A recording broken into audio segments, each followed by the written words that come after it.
still early part of the season, still getting a bunch of work. Now having 7 games, we are practicing. I mean, we went yesterday and today. I felt like it was good work, um, but a lot of the more or less younger developmental, those guys taking a bunch of turns. Any of these guys that have taken a lot of reps are been pretty limited the last 2 days. Jonathan, David played all 81 snaps as safety. Was that a combination of that kind of reoccurring foot pain finally going away, or Omar departuring, or kind of what went into that? Yeah, I know he's felt good. Obviously was healthy, and he played well. Did some good things, tackling, getting lined up, helping those around him. So we're always looking for earning that opportunity. He's earned it, and I thought he played well. But health-wise, he's getting Yeah. back to 100%. Yeah.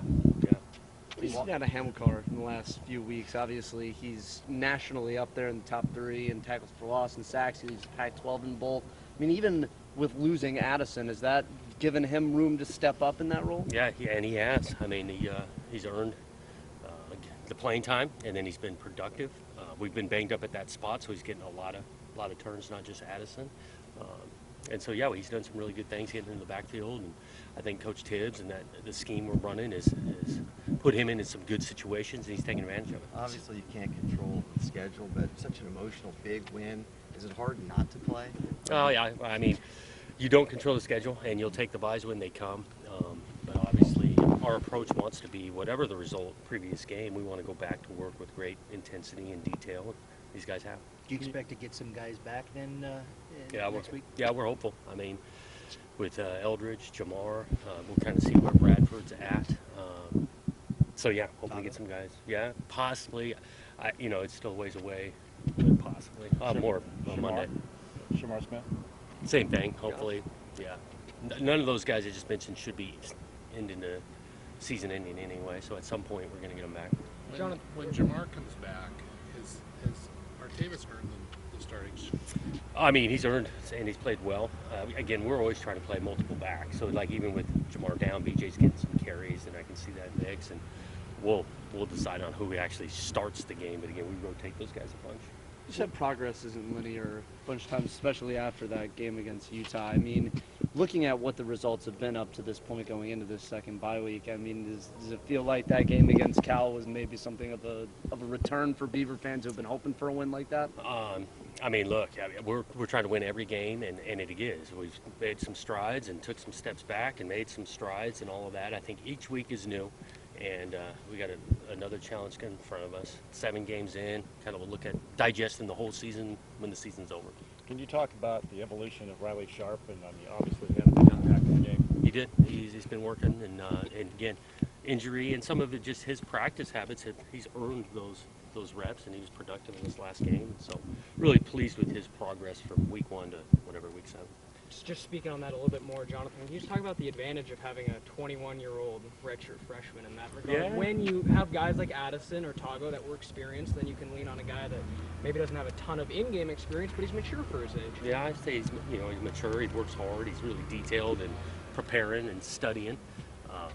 Like I said, he's earned the right to play, and he was really productive and played well this last game. Is Everett your kicker now on extra points and field goals, or is that a week to week? At this point, week to week, but he's he made 3 extra points. That was great. We'd love to give him opportunity, but I thought that was a huge part of the game. Is you look at the red zone; those guys were really good on defense, and we went 3 for 3 touchdowns down there. It's a huge difference. Coach Lindgren talked about it yesterday, but just on that 3rd and 10, that he ran to Artavis Pierce on the 40, talked about that having the confidence from you, knowing you were going to go for it regardless of what they got on 3rd and 10, made that call easier. Can you speak to that and how you kind of empower your coordinators? Well, I think Brian's doing a great job, and we're in discussion throughout the game and getting into some 3rd downs and knowing what he needs to get to for us to go for it again or whatnot, and where we're at field position, score, we were going to go for it. As it pertains to those discussions, I mean, are those in-game adjustments coming from you, or like what is that discussion that you guys are having there? Well, we're discussing a bunch. I mean, some of it's scheme sometimes, some of it is like situational play call, like, hey, you do got another down here, or let's take a shot here, or be aggressive here, or don't be aggressive here. So we're always talking throughout the game. So are you ever taking a play call from him late, No. saying we're doing this, or is No, he? not. He calls the plays. I'll just throw some suggestions his way, just like the whole offensive staff does. But he makes some calls. I just tell him if we're going to go for it up or down. To see 9 sacks, 14 tackles for loss, or whatever the final Yeah. numbers were, and you watched the tape, what's the difference in this defense in 2019? Well, I just think that he came out with a great mentality to attack in this game. Again, we weren't perfect. I mean, there's the thing, we got to contain the quarterback better. The guy rushed for 100 yards. But I do think that we played an aggressive style in that game, which was the game plan Tibbs put together. And these guys went out and executed it.